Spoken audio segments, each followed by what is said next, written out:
Welcome to the Naked Man Podcast with Andy B. Green. And Marissa. How do we pronounce her last name? Wasseluk. It's like Tom Selleck, but with a wa. Oh my God, that's even better than... You'll never forget now. Yeah. Oh my God, you're related to Tom Selleck.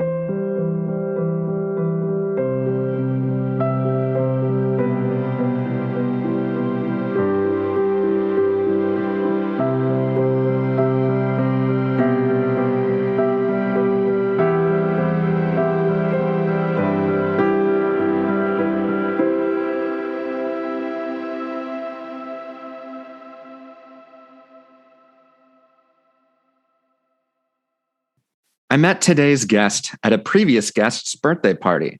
That previous guest happens to be fellow writer and podcaster Marissa Wasseluk, who spoke with me about online dating and being single earlier this year. Today's guest happens to have the same first name, Marissa Wasseluk. We got it.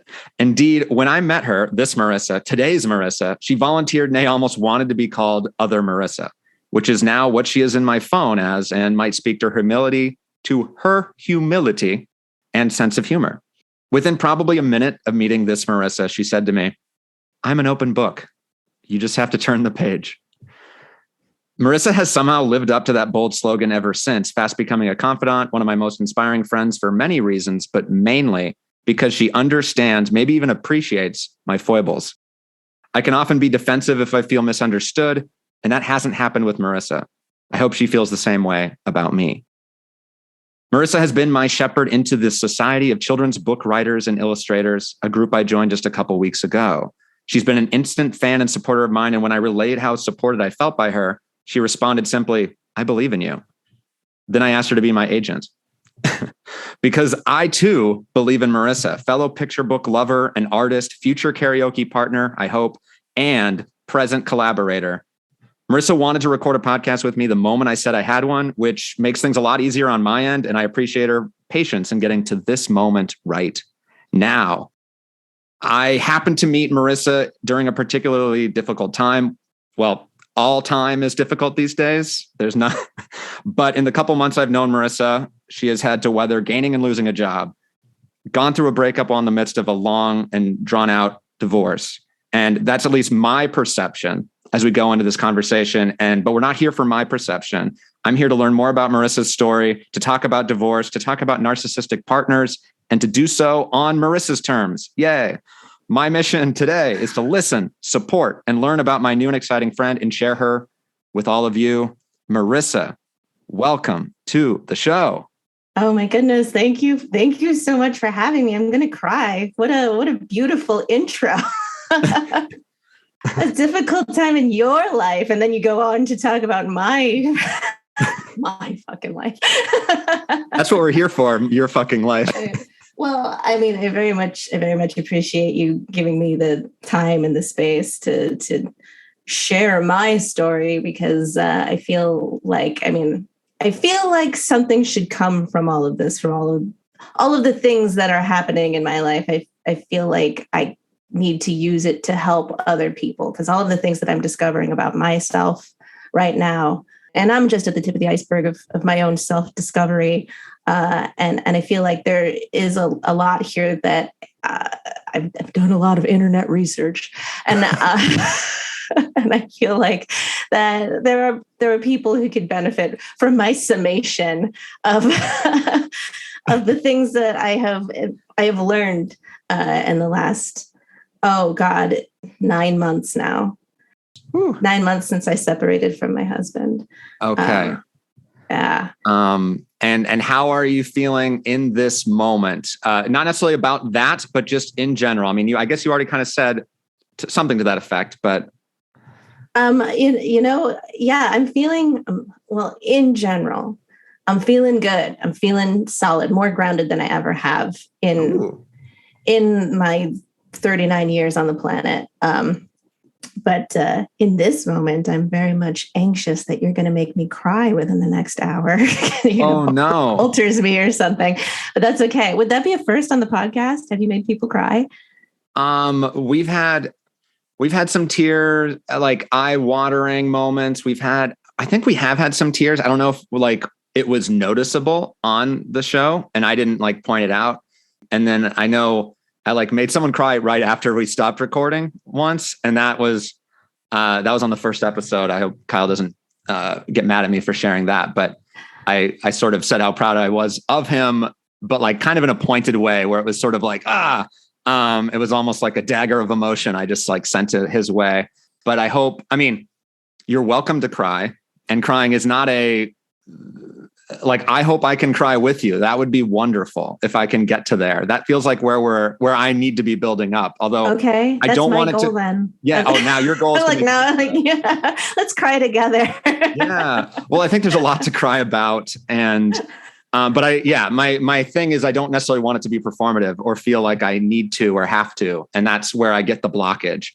But yeah, I'm honored that you wanted to do this with me, like within like 3 seconds of meeting me.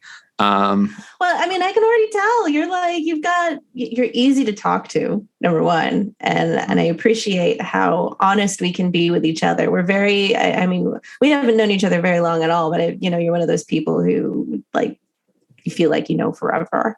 Like, aww. I don't know if you've, I don't get that a lot, but I feel like you do, because you're very personable and like, you're very much a naked man.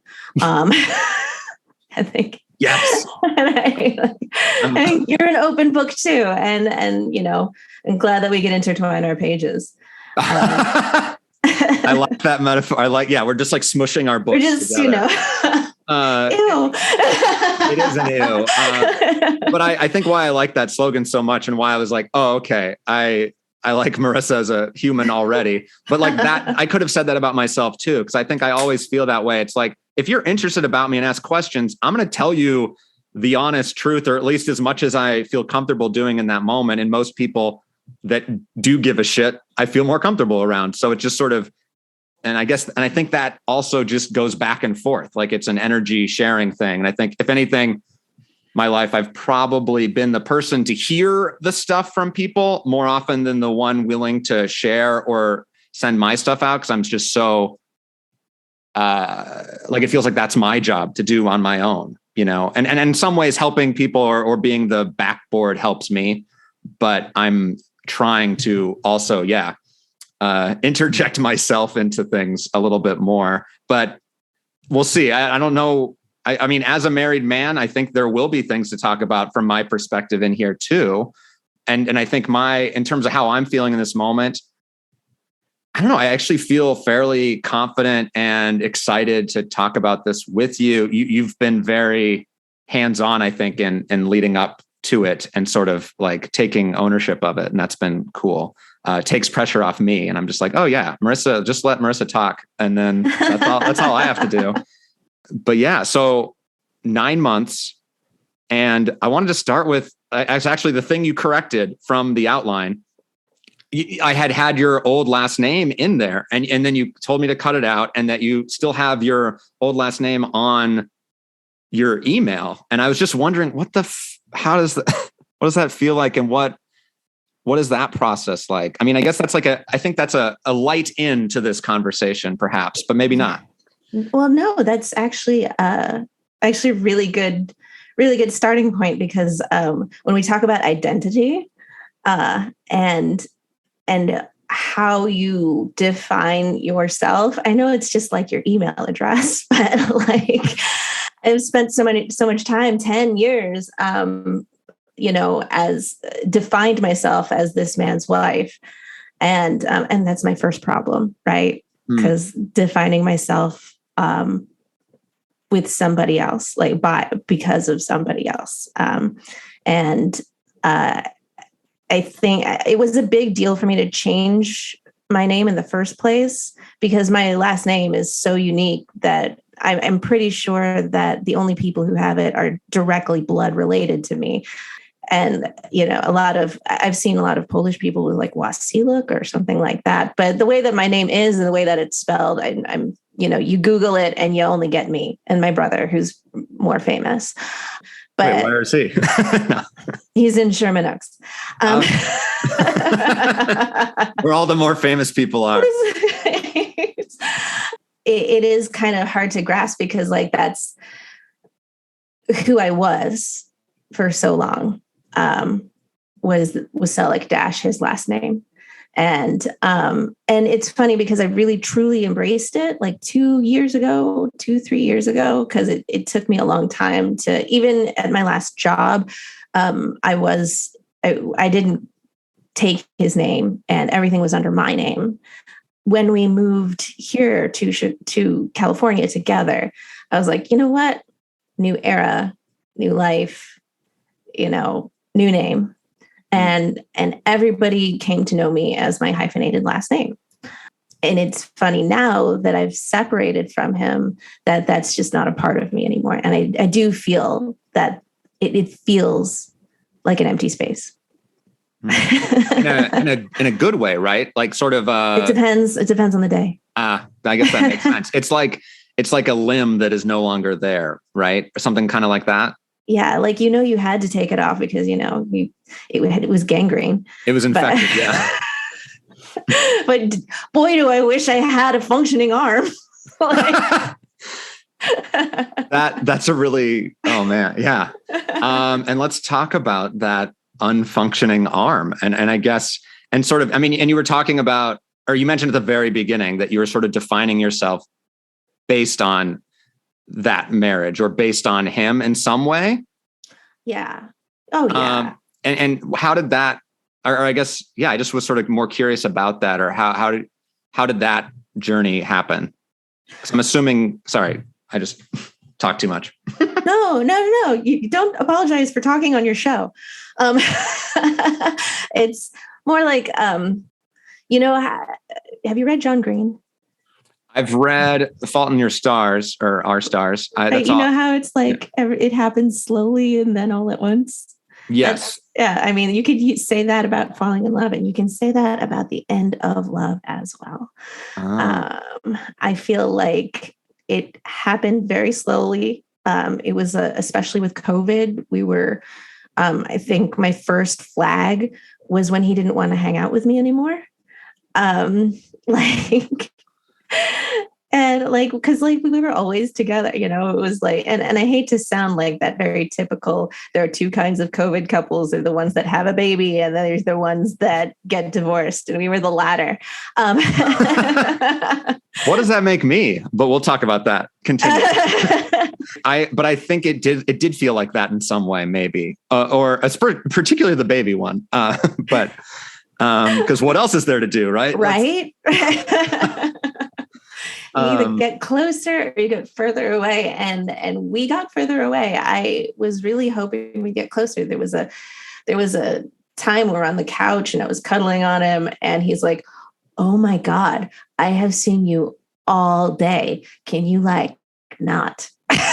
And I'm paraphrasing, but I was like, "Oh, okay." And I was surprised, and it said a lot about what he was going through. And I think that it was, we were just we weren't, among all of the things in the world, in our lives, COVID especially, we were not going through it together. We were going our own ways at the same time.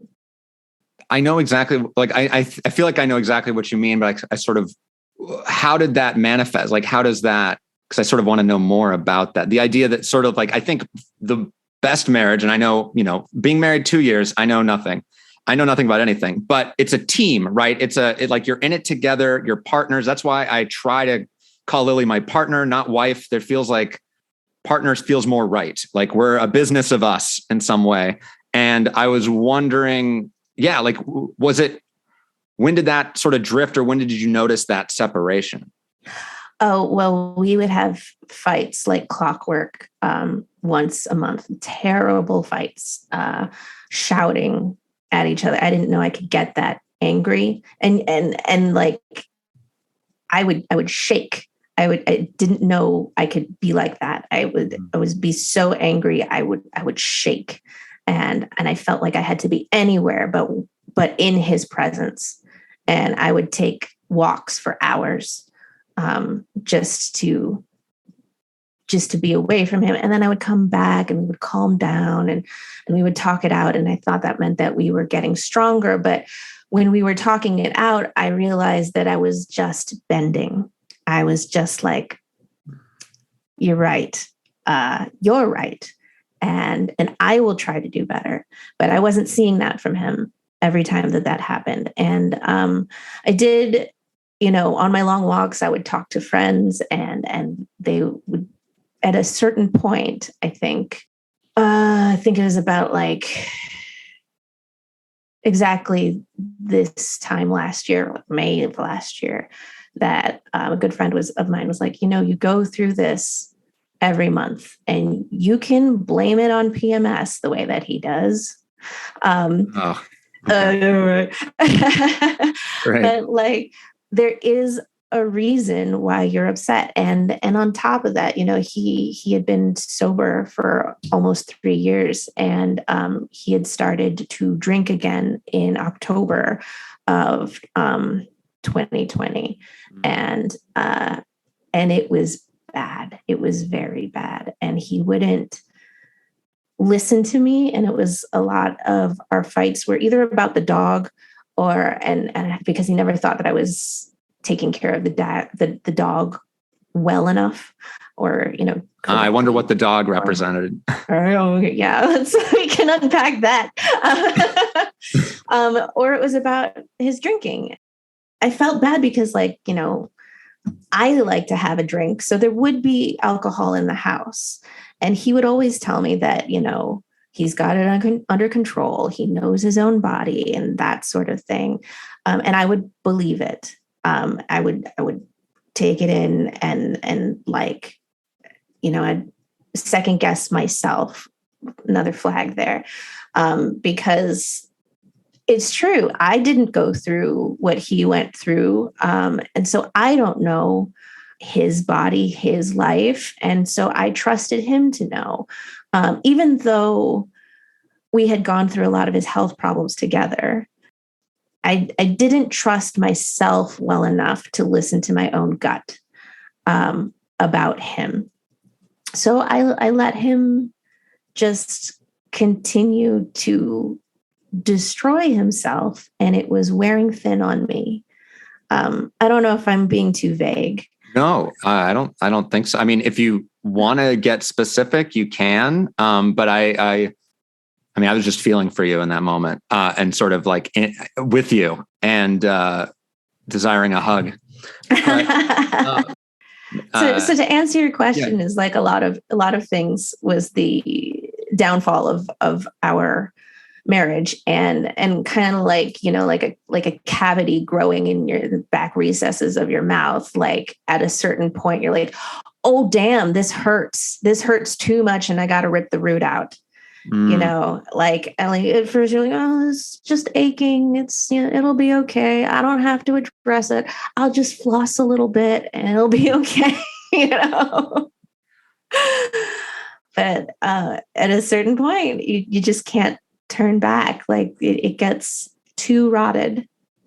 It's like, I think we always like laugh about like, oh, you can put a lobster in like the water and then like it gets hotter and hotter and then they die. But it feels like we as humans have a very high tolerance for pain, and we can convince ourselves that we deserve it, or that it's normal, or that like it'll get better, right? Like the tooth, I just need to floss a little bit better. I just need a different toothpaste.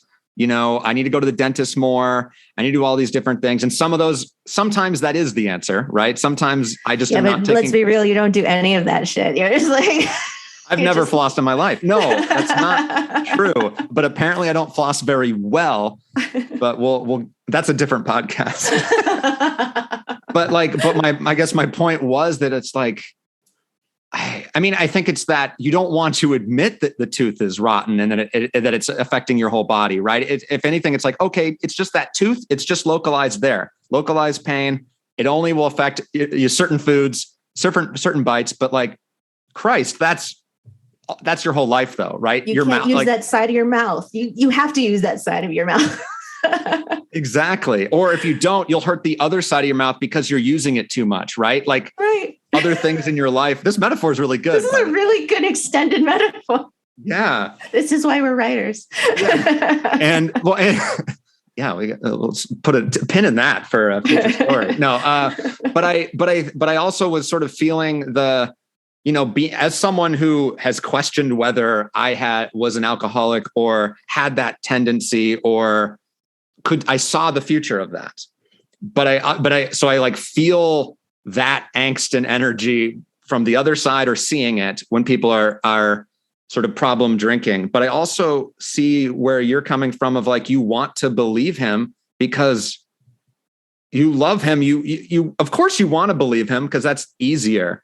But it's also like, I mean, there's some things that you feel like you can learn from, or you can change or something. And it's just like, I don't know. I just wanted to like validate, of course yeah, but also like, and bringing it back to me. And I think that because I'm doing so much self work, I'm trying not to point fingers at it, like, it was because he did this. It was because right.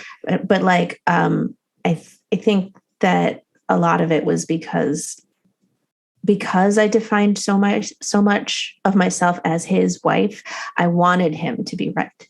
Like, I couldn't admit to myself that it was a problem. Because to do that would be a failure on my part as the person who takes care of him, Right. Like that. And then that became your job in this relationship, right? Yeah.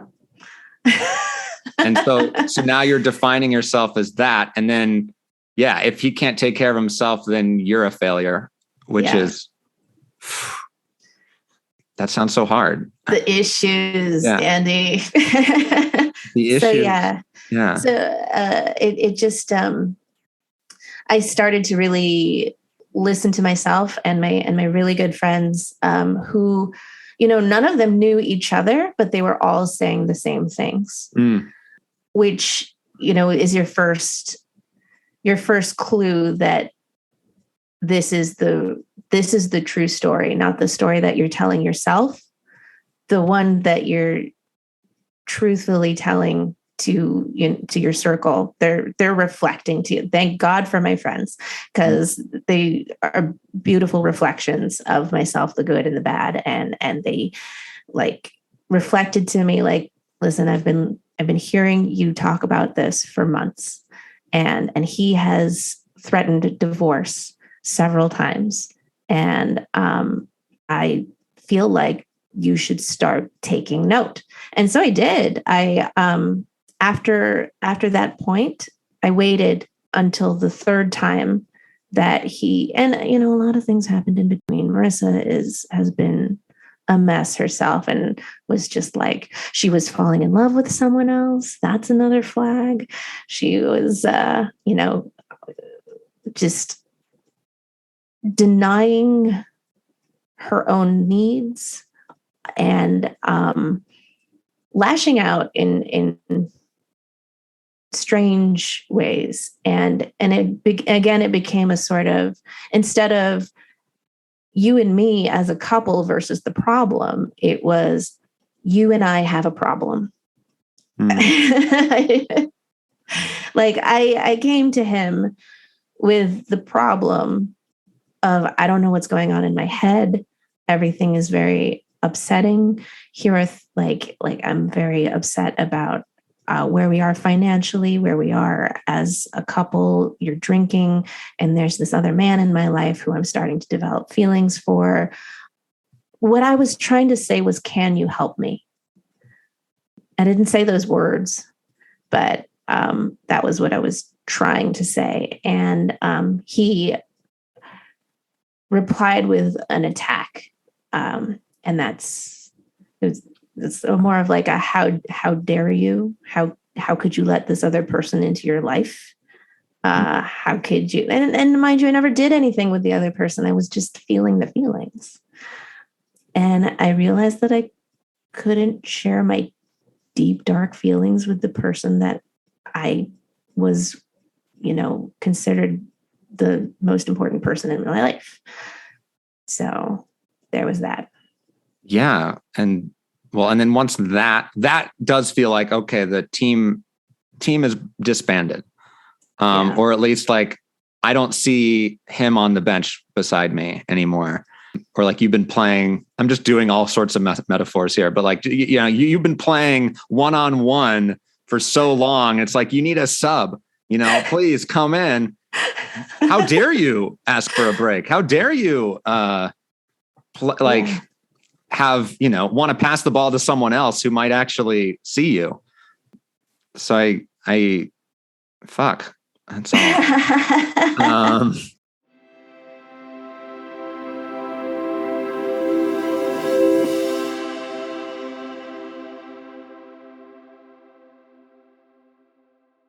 So, Marissa, I think the moment you just shared was sort of realizing that you can't share the deepest, darkest feelings with your partner, and that's ostensibly what they're for. That's what you signed up for. Being a married man, that marriage is so much more than what you dream it was going to be. It's more than just like having someone to watch Netflix with on the couch or whatever anytime. It's like having it's so strange to care so much about somebody else and not be able. I mean, you can't control anyone else, and you can't you can give them suggestions on how you feel they should be, especially when it comes to handling you, but you can't. They're different people.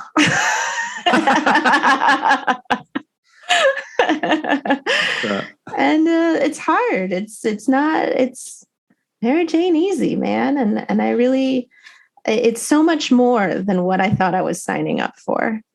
But it also feels like you sort of also got less than you maybe thought too, right? Is that accurate? No, I got more. I very much got more because I had the misconception that yes, being married means you're together through thick and thin and all of that. But you can't lose yourself in all of that. And I forgot that. I completely forgot that. I felt like it was like he had a major medical issue happen. And when that happened, I was like, now you got to fulfill wifely duties. Now this is on you to be his wife, he's not dead. And that just makes you even stronger together, like some universal sign thing from the, other world. Like you're supposed to be together and you should do anything that it takes to be together.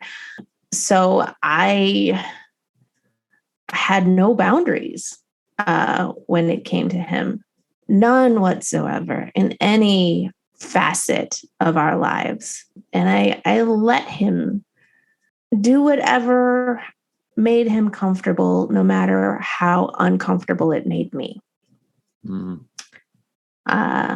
So that being said, is I got more than what I bargained for.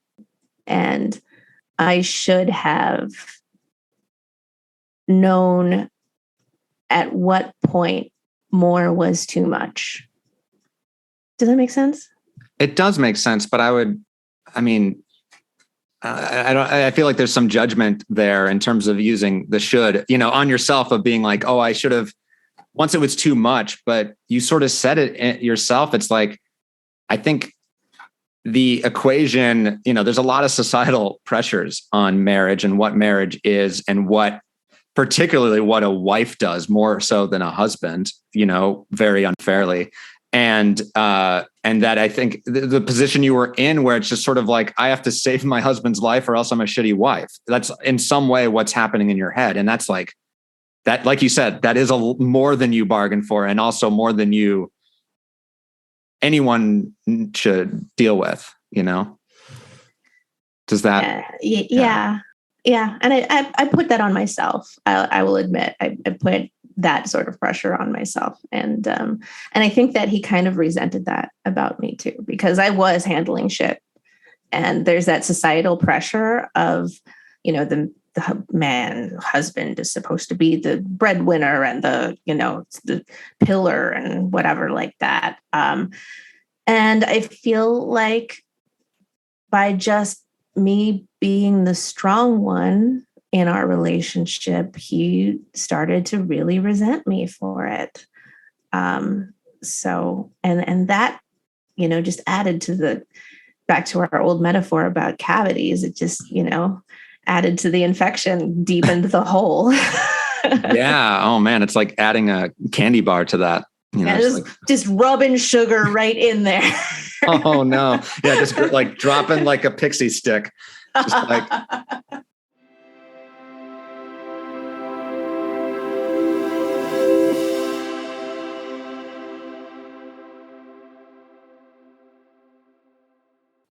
The hardest part, and like for us, it's a little easier because we don't have kids or assets or anything like that. So splitting up that sort of thing is not as difficult as the emotional split. A lot of people forget that you were in love with this person. It didn't work out, but the love was still there, and the love still is there. I was on a Bumble date recently because, Marissa's getting back out there. And the topic of my divorce came up because I had mentioned my ex-husband casually, who's technically still my husband. I say ex-husband to make that mental I think we can separation, but I think it's like you're rounding up, like we can make that leap. Well, anyway, he had asked me, my date had asked me if I would consider getting back together with my husband, because, it's been less than a year that we've been separated. And I honestly didn't even think about it. I didn't think that there was hope for that, because the first thing that I would need, like we're talking about my needs for the first time in 10 years. The first thing I would need from him is an apology.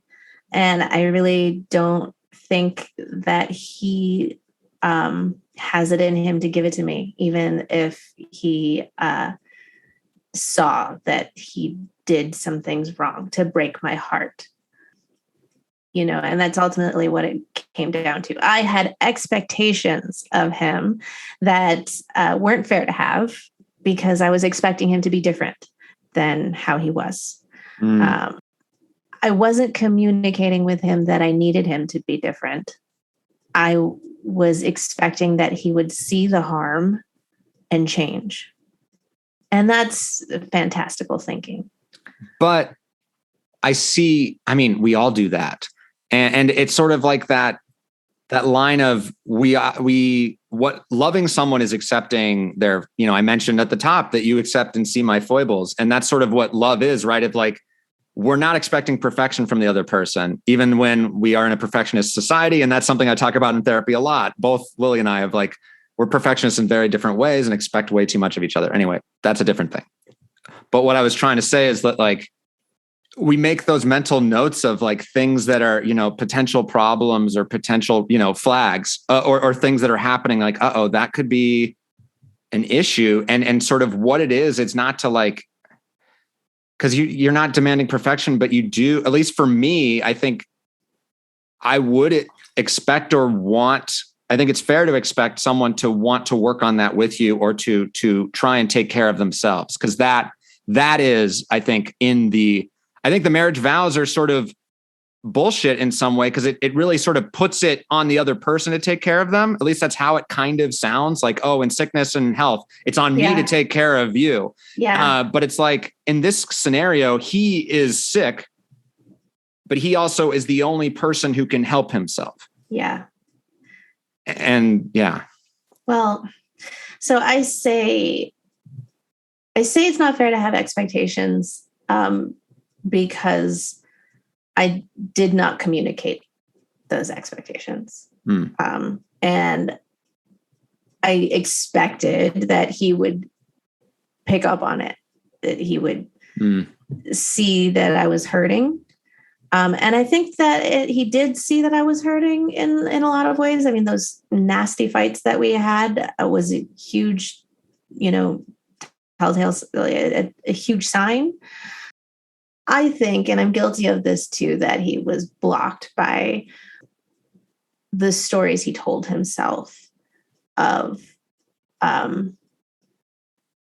in order to cope with the reality of our situation. Anyway, this is, I'm just realizing this week that I did not have a therapy session, and this is becoming that. Thank you. You're welcome. $200 is my rate. Well, I was gonna ask what stories did you write in your head about this? That everything was going to be okay. The one, like the fairy tale ending sort of a thing, or? Yeah, so as I mentioned before, I was falling in love with somebody else. And really it was him who helped me see that I was telling myself that I was happy when I wasn't. And I mean, so like naturally I fell in love with him, right? I kept telling myself that our big problems weren't a big deal. I even we had this huge blow up fight. And I think that was the second time he had mentioned divorce. And that was the time when I started counting the times he mentioned a divorce to me. We had this huge fight. And so I ran off to my brother's house. And I remember even saying to my brother, like, well, it's not a big deal. I mean, it's just sometimes he drinks and it doesn't, he wasn't contributing to the household financially for years. And it was a huge stressor on me. But at the same time, I wanted to support whatever wild idea he had for some new business, or, I wanted him to be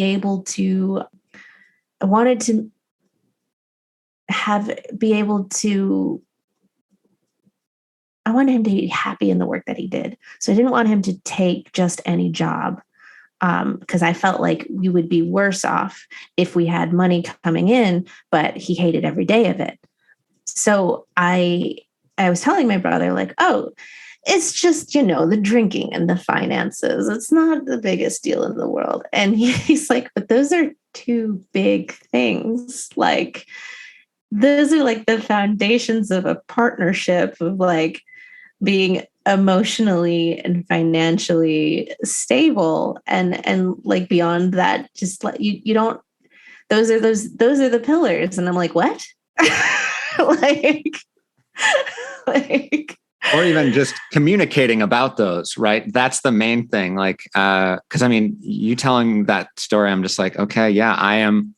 In some ways, my greatest fear is to be your husband, right? Because right now I quit my job that I hated and I'm not making any money. And my wife is like sort of the person. And thankfully, it's not thankfully I'm like killing myself trying to do stuff instead of drinking or whatever, whatever it is. But it just like, I see that, and well, I don't want you to take my story and like see flags or something like that. Like, oh, is this how my wife feels? Because like, honestly, I would have happily done it again, because I really, it wasn't until he stopped believing in me that I stopped believing in him. And it was really because I felt like he had chosen to separate from me long before the troubles got too much, to like overflowed. I think that when I look back on it, it's more like I was trying so hard and I didn't feel like I was getting enough back. And it's not even, I don't care that I paid all the credit card bills, and I don't really care. I just didn't receive enough respect for what I did do. And I was clamoring for it and I wasn't feeling it. And that's why I was sad, because I couldn't get him to be what I expected or I hoped he would be for me. And I think that in a lot of ways he thought that he was, and I wasn't communicating that he wasn't. We can keep pointing fingers on like it was you, it was me, or whatever. But like, I think what I've learned from all of this is that like I didn't have enough definitions for myself about what I wanted, who I wanted to be, and who I was outside of him. I had, hitched my wagon to a pony that was a little bit too wild for domestication. And and we were going in every direction. I had to get off the ride. I felt like to protect yourself, to protect myself. And I'm learning about boundaries, and I'm learning about things like what I need for myself.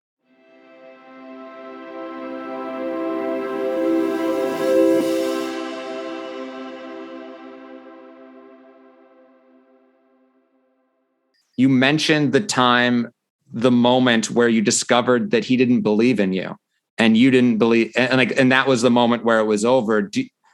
And you tell me if this is too much, but I was wondering if you could share that moment. Like, do you know when that was? Okay, so this is complicated, because I don't think there's like an actual like moment. I did so many things to sort of like test him, to sort of poke him, which is why I wanted him to file for divorce. I wanted him to do it so that he would know the weight of it, the enormity of what he continually asked for. And he did ask for divorce 3 times after I started counting, like, because there were times where I thought my marriage was over. And then I was just like, okay, we'll keep going and everything is going to be okay.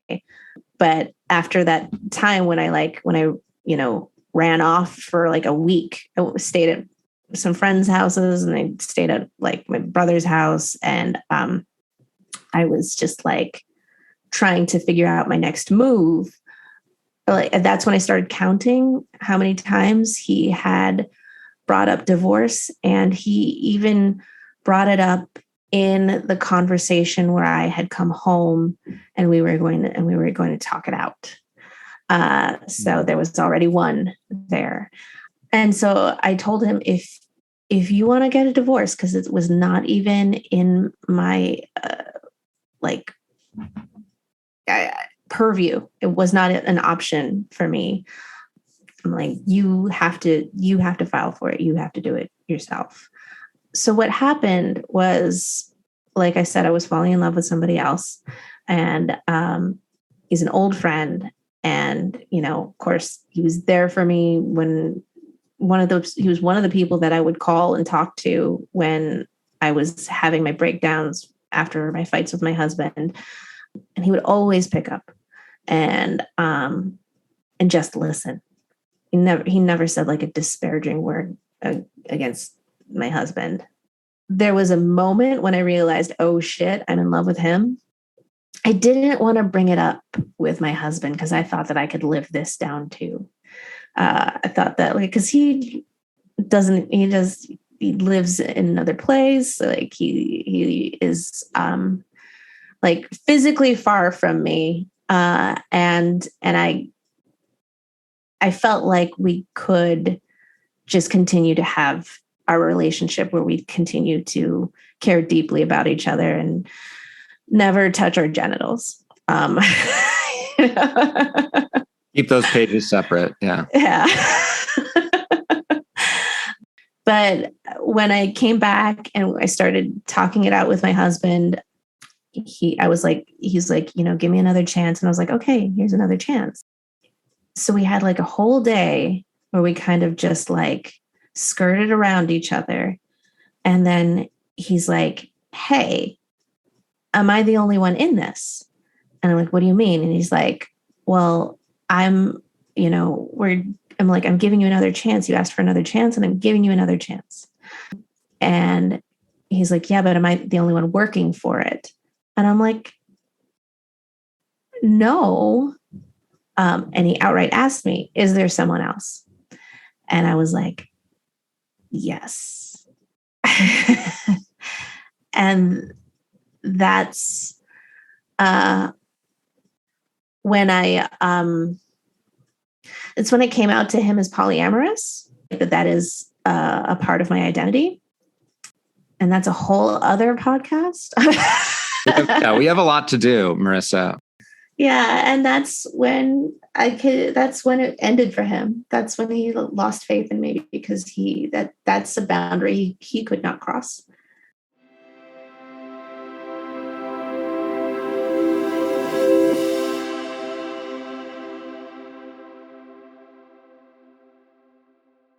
I was going to say, on the sort of that you were counting, the number of times that divorce was brought up, and it made me think of this scenario with Lily, and I think it's just the idea that whenever you're counting, something's wrong, and it basically, like, Lily and I we got a chalkboard that we thought was like really cool, and we're like, this is going to be cool in our apartment. We're gonna, this is how we communicate our schedules, whatever. And what it turned into was us keeping track of who was right. And like, we'd do like points, like, ooh, add a point for me, I was right. And then, but thankfully we had the awareness of like, oh, this isn't a good idea. This is bad. Like, this is just a way. Funny. It's kind of funny, but it is funny. It is unhealthy. Oh yeah, it's unhealthy. And I think the main thing that we try to remember is that when we're stuck in who's right or wrong, it's just like, well, who cares?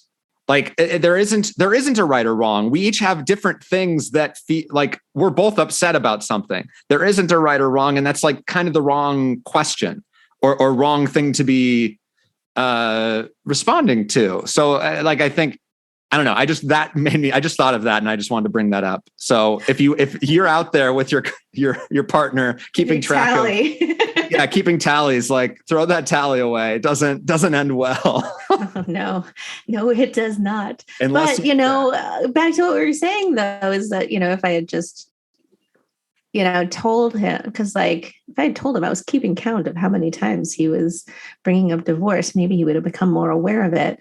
Maybe, but like, I was like, but also I thought that it might, and this is the story that I tell myself, or I did, that talking about divorce and acting on divorce are two different things.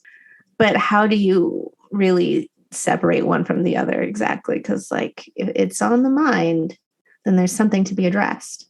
Right, for sure. And it's also, this connects to the idea of like, you mentioned that you sort of wanted him to take ownership of it and do it. Like, he's the one voicing it. He's the one bringing it up. So part one of why maybe you're counting rather than actually talking about it is because like, okay, then fucking do it. Like, actually do, like, especially since how the relationship has gone, it's like, well, this is the least you could do is actually follow through on something, motherfucker. Yes, exactly.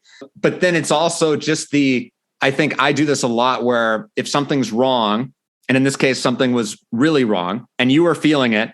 And he's feeling something entirely different. Like, obviously something's wrong with, whatever, but it's like, I think, and you can tell me if this is wrong, but I feel like instead of bringing it up a lot of times, I want the other person to notice that something's wrong in some way, or I want them to bring it up themselves and be like, I want them to apologize, or I want them to be like, oh, I said something mean to you, or, oh, I did this. Oh, I didn't take out the recycling. It's always the recycling. And, and take out the goddamn recycling. Lily, no. You know what I mean? I don't know but like, yes. No, I do the same. I do the same thing because I want my partner or whoever to notice, like to understand without me having to say anything. But that's just not the way things work. Right. That's something that I learned the hard way, is that like if you don't act on, or at least say what's bothering you, it's just going to keep bothering you and getting bigger and worse. But like, yeah, I do want that there is a sort of push and pull, that like, because sometimes it's not that big of a deal. You don't have to bring up, oh, he put napkins in the sink again or something like that. Like, why? Like just throw it away. Like, it's not that big of a deal. But like, when I am waiting for someone to notice I'm upset or wanting an apology or wanting that conversation to come, but me being like, no, they have to do it because they did it or something like that. That's the resentment that's building. But it's also, in so doing, I think I am preventing myself from actually feeling what I'm feeling.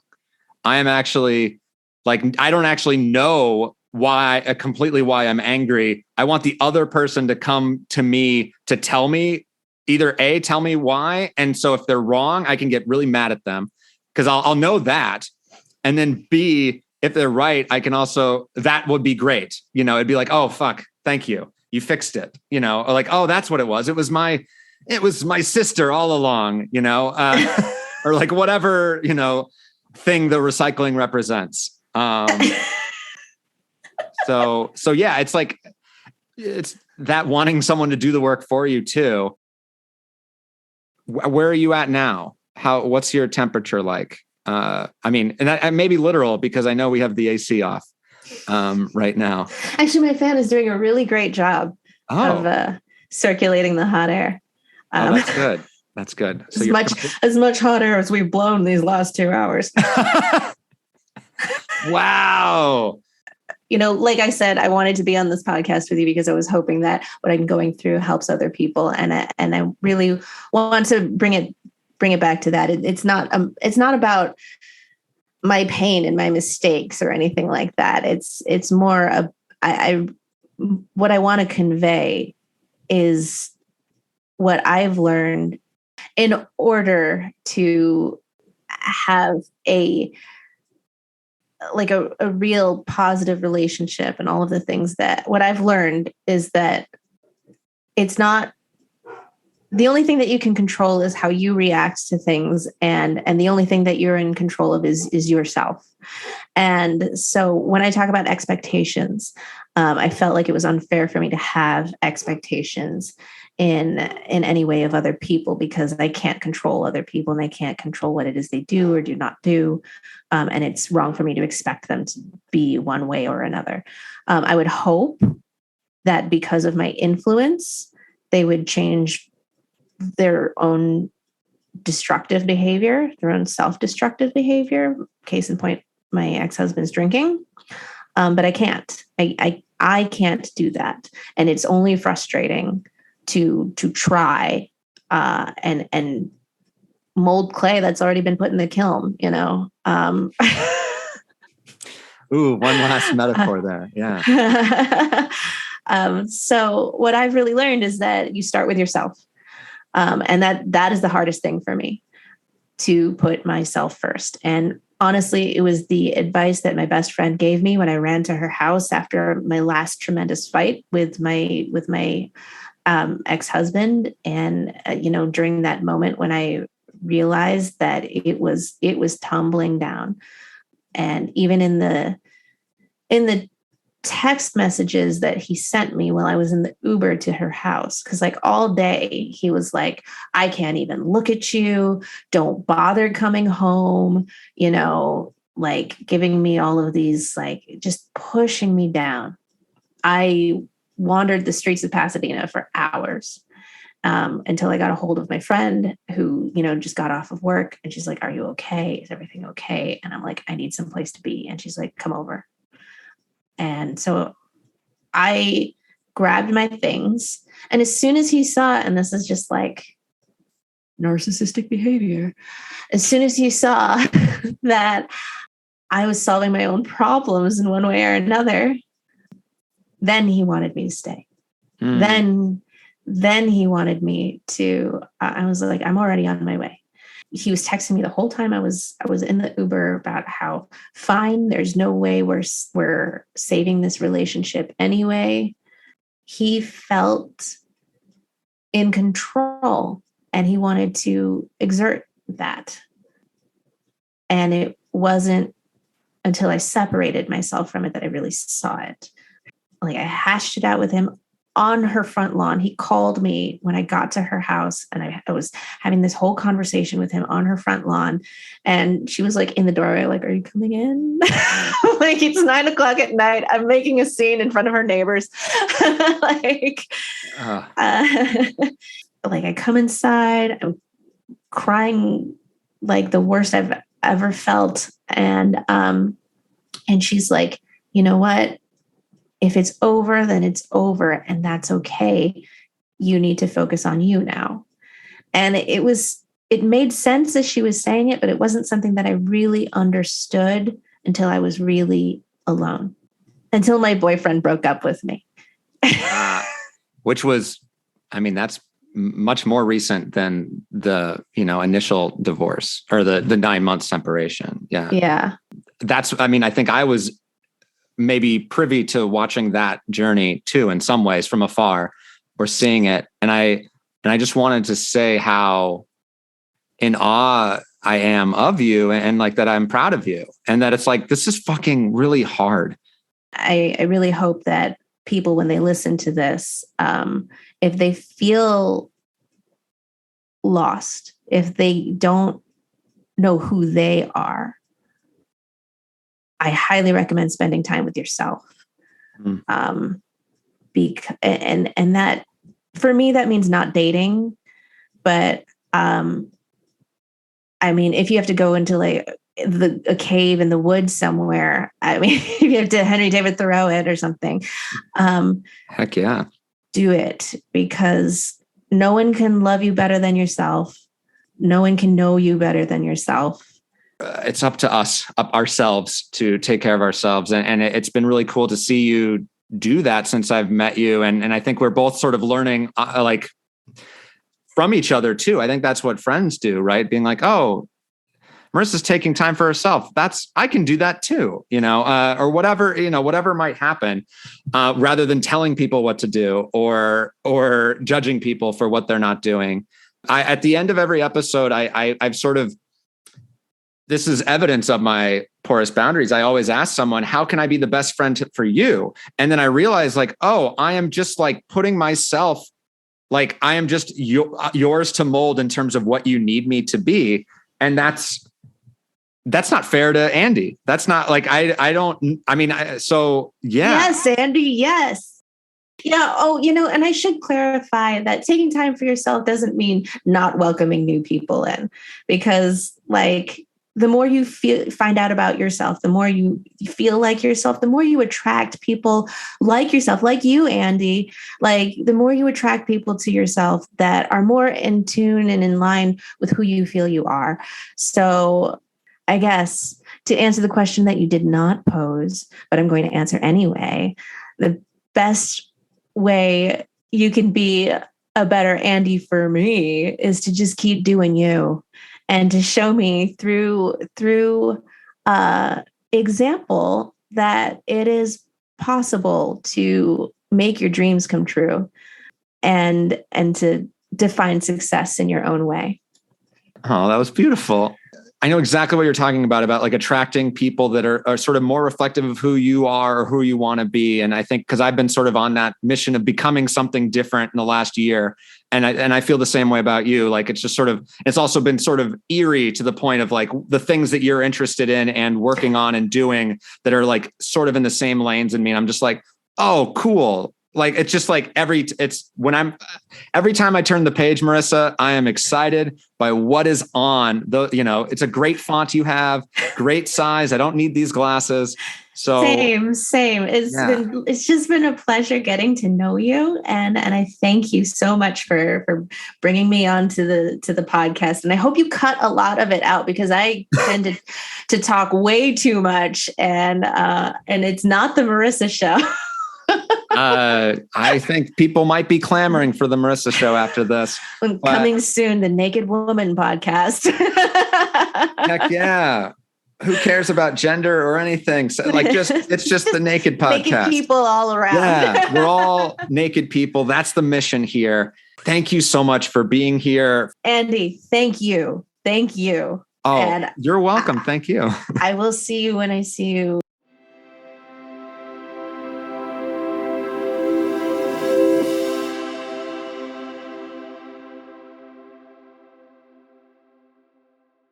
I'm so grateful to Marissa Wasseluk for joining me and trusting me, and to you all for listening to our conversation. You can find the soundtrack to Marissa's life and all others on the Naked Man Spotify page. Please rate and subscribe to us on iTunes, Spotify, or wherever you get your podcasts. Tell all your friends and your dentist because of the cavity metaphor earlier. If you like what I'm doing, if you like what you're hearing, join my Patreon. Join this community and be part of the conversation. It is patreon.com/begreen, and be empowered in where this show goes from here. The Patreon link is in the description. If you can't afford to donate, not to worry. Reach out, and if you just want to join the community, I can invite you to our Discord channel. Or, hey, follow us on Facebook and Instagram @NakedManPod, and don't hesitate to reach out to us at nakedmanpod@gmail.com. If you have any thoughts and feelings you'd like to share, like about relationships you've learned from, call and leave a message at the Naked Man phone line at 747-231-7120. Next time on the Naked Man podcast, we have another sexy monologue. I don't even know what it's going to be about, but stay tuned. But in the meantime, as my dad always says, be sweet.